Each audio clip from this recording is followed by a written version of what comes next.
కొనడమే కాదు, budget డాక్యుమెంట్లో volume 5 volume 6కి సంబంధించిన డేటా కూడా పెట్టడం జరిగింది. ఆ వాల్యూమ్ 5 వాల్యూమ్ 6లో రాష్ట్ర ప్రభుత్వానికి ఉన్న అప్పులు ఎంత, స్టేట్ గవర్నమెంట్ గ్యారంటీడ్ డెట్ ఎంత వంటి అంశాలను కూడా బడ్జెట్ డాక్యుమెంట్లో ప్రవేశపెడుతూ పూర్తి బడ్జెట్ ప్రవేశపెట్టడం జరిగింది. అలాంటి విపత్కర పరిస్థితుల్లో కూడా అంతేకాదు, ప్రవేశపెట్టడమే కాదు, ప్రజలకు చెప్పిన ప్రతి పథకము కూడా, మేనిఫెస్టోలో చెప్పిన ప్రతి హామీని కూడా మొట్టమొదటిసారిగా ఏ నెలలో ఏ పథకం ఇస్తాము అని చెప్పి క్యాలెండర్ ఇచ్చి క్రమం తప్పకుండా 2,71,000 కోట్ల రూపాయలు డీబీటీ ద్వారా ప్రతి అర్హుడికి కులం చూడకుండా, మతం చూడకుండా, రాజకీయాలు చూడకుండా, పార్టీలు చూడకుండా, మరొకసారి చెప్తాను, పార్టీలు చూడకుండా డోర్ డెలివరీ చేశాం. మాకు ఓటు వేయని వారికి కూడా ఇంటికి వెళ్ళి తలుపు తట్టి మరీ డోర్ డెలివరీ చేశాం. ఏ నెల ఏ పథకం ఇస్తున్నామో ముందే చెప్పి బటన్ నొక్కి మరి చంద్రబాబు నాయుడు ఏం చేస్తా ఉన్నాడు? ఆయన చేసేది ధర్మమేనా? ఆయన చేసేది న్యాయమేనా?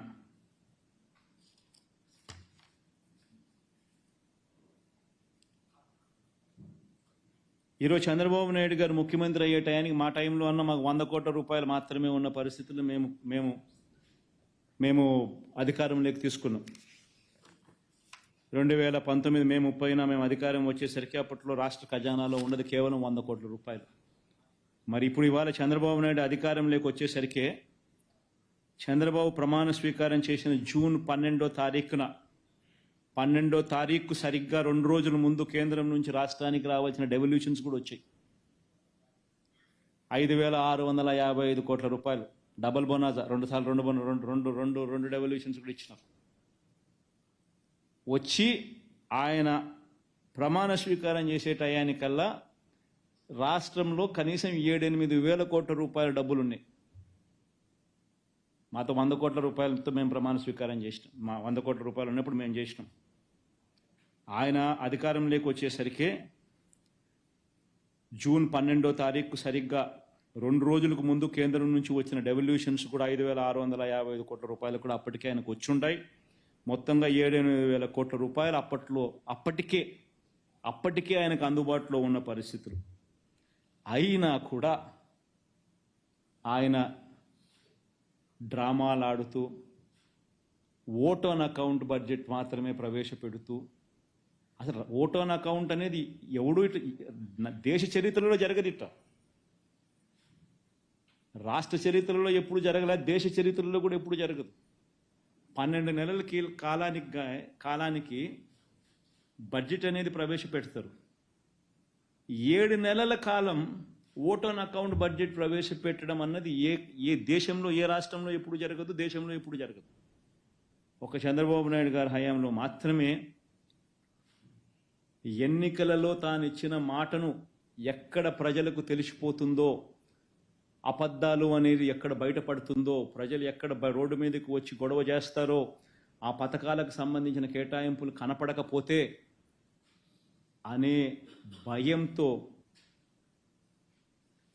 అప్పులు ఎక్కువ ఉన్నాయి, రాష్ట్రం అతలాకుతలము అని చెప్పి తాను చెప్పాలనుకుని, అబద్ధాలు చెప్పాలనుకునే దానికి ఊతం కల్పించుకునే దానికోసం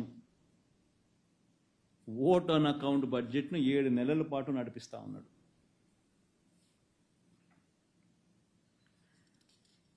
దీంతో పాటు రెగ్యులర్గా బడ్జెట్ ప్రవేశపెడితే వాల్యూమ్ 5 వాల్యూమ్ 6 కూడా రాయాలి. ఆ వాల్యూమ్ 5 వాల్యూమ్ 6లో ఇంతకుముందు నేను చూపించిన స్లైడే మళ్ళీ వాళ్ళు పెట్టాలా? అప్పుడు అప్పులు ఇంతే ఉన్నాయి, మీరు ఇంత చెప్పినారు అనేది అవాస్తవం అని తెలిసిపోతుంది అని కూడా చంద్రబాబు నాయుడు తాస్కారం చేస్తూ వచ్చాడు.